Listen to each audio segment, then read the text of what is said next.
Did you know that for this movie, James Stewart was nervous about the phone kiss scene because it was his first on-screen kiss since his return to Hollywood after World War II. But under director Frank Capra's watchful eye, Stewart filmed the scene in only one unrehearsed take. So It's a Wonderful Life is a movie that my family and I watch every single Christmas. Most of the time it's on Christmas Eve. It's become a tradition of ours for a very long time, and we mainly watch it because it's my dad's favorite Christmas movie. It also is one of my favorite Christmas movies. It's one of those classic Christmas movies that you gotta watch every single year and you never get tired of it. And there are three things about this movie that I love, but my last thing is definitely my favorite. First thing I love about this movie is one of the strongest parts of this movie is the story, but also the characters. The story is just really well written. I like the perspectives that we get in this movie. We start off in actually a non-linear order. We start off near the end of the movie with everyone praying for George, and then we go all the way back to the beginning of the movie where Clarence is getting familiar with who George Bailey is and gets to see from him being a kid all the way up until this point in his life when he needs help the most. And I think that's really creative. I love when movies get creative like that. Instead of just going from A to B to C to D, it's more like C to A to B, and then you skip over a little bit, and then you go right to the end. And then also the story is not only just really structured well, but it's quite a down-to-earth, simple story. There is nothing complex about this movie. There's nothing complex about the character of George Bailey or where he lives or his family or his friends or his job. None of that. It's all pretty black and white. It's just one of those down-to-earth, relatable stories that everyone has experienced at one point in their life, and that's why this movie is such a classic, a timeless classic, but also just such an emotional movie too, because the movies that do the best are the ones that you can really relate to on a very deep personal level, and I can relate to this movie on a lot of deep personal levels too, just because certain times in my life I found myself feeling like nothing's going for me. Everyone else in my life, things are going super well for them, and here I am kind of just going through the motions, dreaming of wanting to go places, wanting to accomplish this, that, or whatever the case may be. And sometimes it's tough to see other people succeeding when you feel like you're not going anywhere in life, even though you're putting in the work, you're being patient, like you feel like your time is coming. And there's a lot of things that can happen to a person internally when that happens. A lot of it,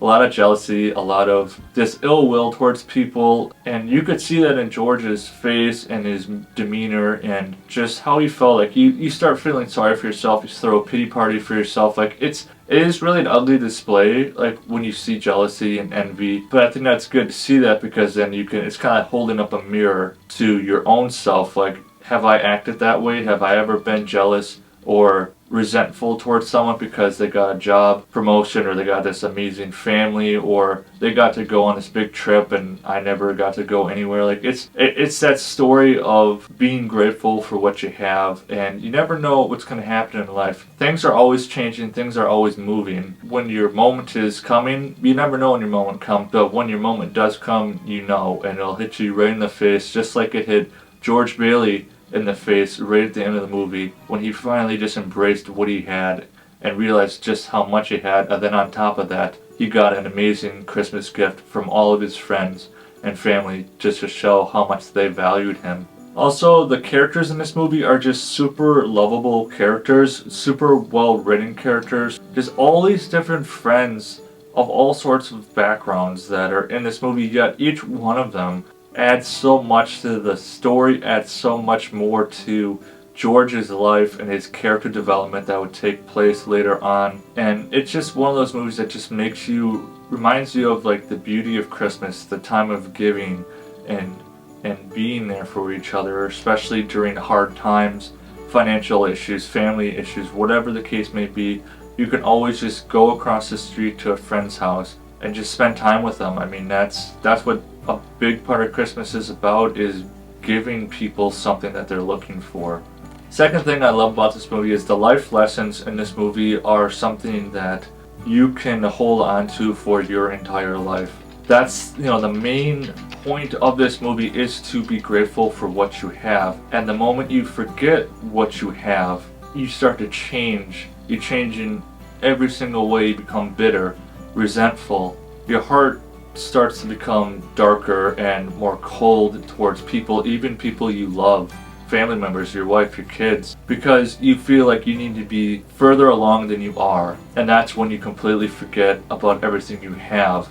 And when you look at George, and you look at it just from a different angle, because you're looking at it from the outside in, and you see just how much George has, it's really quite incredible, the amount of things that happened in his life, and all the things that he was given, and he got. I mean, yeah, sure, he didn't get to do a lot of things he wanted to do, but the things he has, it's substantial. Like, it's nothing to take lightly of what he has. He has a house, he has a lovely wife, he has kids, he has a job, he has tons of family, tons of friends, just a great environment to work in, a great environment to live in. I mean, what else can a man ask for? You get mad at George, you get ticked off at George because you're like, dude, what are you doing? Like, wake up and look around what you have, because there are a lot of people in the world who don't have all this.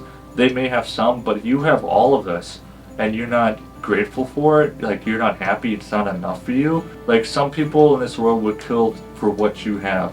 And then, my favorite scene of this entire movie is the scene where George says, I guess it would be better if I'd never been born. Clarence grants that wish, and then this movie completely switches tone, completely flips a switch, and it kind of turns into like kind of a horror movie. I mean, it's dark, it's faster paced, more emotions, more chaos. Honestly, some scary things that happen in this movie. I mean, a couple of the moments I love, we get some cool makeup designs here when, you know, George wasn't married. What happened to Mary? She's just a simple, ordinary, plain woman for the most part, and the makeup job was great. Like, Donna Reed was a very, very beautiful woman, and the way they made her look, like, she wasn't ugly, but she was just plain, you know. And then, of course, the one thing that scared me for a long time was when George visits his mother, and she's like just this old, scary, we got some ominous music going in the background, and his own mother didn't even know who he was. I'm like, imagine the fear